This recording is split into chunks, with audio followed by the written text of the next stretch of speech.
मुंबई आणि मुंबईच्या लगतच्या सगळ्या परिसरामध्ये पावसामुळे जी काही नागरिकांना त्रास होत आहे आपण सगळे जवळून पाहत आहोत। आणि दुर्दैवाची गोष्ट ही आहे की सरकार हे पूर्णपणे स्वतःची जबाबदारी झटकत असून सगळी जबाबदारी ही केवळ प्रशासनावर टाकत आहे।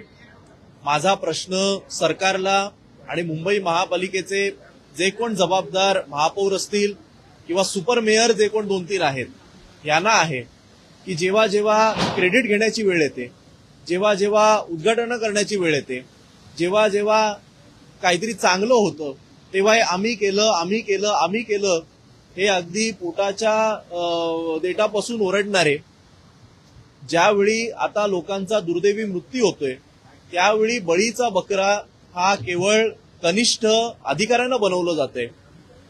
4 वर्षांपासून मुंबईचे रस्ते हे आम्ही कॉन्क्रीटचे केले, आमच्यामुळे मुंबईचे रस्ते कॉन्क्रीटचे झाले, हे ज्या ज्या लोकांनी विधिमंडळाच्या आत असेल किंवा निवडणुकांच्या भाषणांमध्ये क्रेडिट घ्यायला म्हणून केलेली भाषणं असतील, माझी सगळ्या प्रसार माध्यमांना विनंती आहे की त्या सगळ्या क्लिप याच परत एकदा या टीव्हीवर सगळ्यांनी कृपया दाखवाव्यात।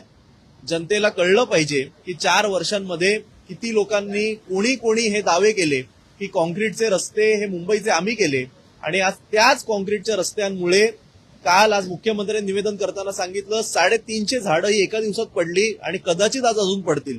या झाडांमुळे अनेक लोकांचा दुर्दैवी मृत्यू झाला। मृत्यू किती झाला याचा आकडा रेकॉर्डवर आला, पण मुंबई आणि आजूबाजूच्या विभागामध्ये किती गाड्यांचं नुकसान झालेलं आहे, किती लोक इंजर्ड झालेली आहेत याचा तर आकडा सुद्धा आपल्या समोर नाहीये। मुंबई पुणा मिसिंग लिंक ची अख्खी स्लॅब कोसळल्याचं आज आम्ही प्रसार माध्यमांच्या ह्याच्यातनं व्हिडिओतनं बघितलेलं आहे। ज्या लोकांनी या संदर्भातलं क्रेडिट घेतलं होतं याचे कॉस्ट एस्कलेशन किती झालेलं या प्रकल्पाचं, याच्यामध्ये भ्रष्टाचार झाला होता का, ज्या कंपनीला काम दिलं गेलं ती कंपनी खरंच क्वालिफाईड होती का, कॉस्ट एस्कलेशन झाल्यानंतर सुद्धा वर्षभराचा डिले का झाला या प्रोजेक्टला, आणि जर तुम्ही हा रस्ता लोकांकरता खुला करण्याच्या पूर्वी कुठले क्वालिटी चेक केलेले हे सगळं तपासलं होतं का, हे सगळे प्रश्न खरं तर आजच आम्हाला विचारायचे होते, पण आज हाऊस स्थगित झालेले आहे। आम्ही हे सभागृहामध्ये विचारणार आहोत। सत्ताधाऱ्यांनी याची उत्तरं ही त्यांना द्यावी लागतील। ज्यांनी पहिली टेस्ट ड्राईव्ह तिकडे केलेली, ज्यांनी डॉक्युमेंटरी बनवलेल्या की आम्ही कसा मिसिंग लिंक उभा केला, या सगळ्यांना आता पुढे येऊन याची उत्तरं द्यावी लागतील आणि जबाबदारी सुद्धा घ्यावी लागेल। जबाबदारी घेताना ज्युनियर अधिकाऱ्यांना पुढे करायचं आणि क्रेडिट स्वतः घ्यायचं असं करता येणार नाही।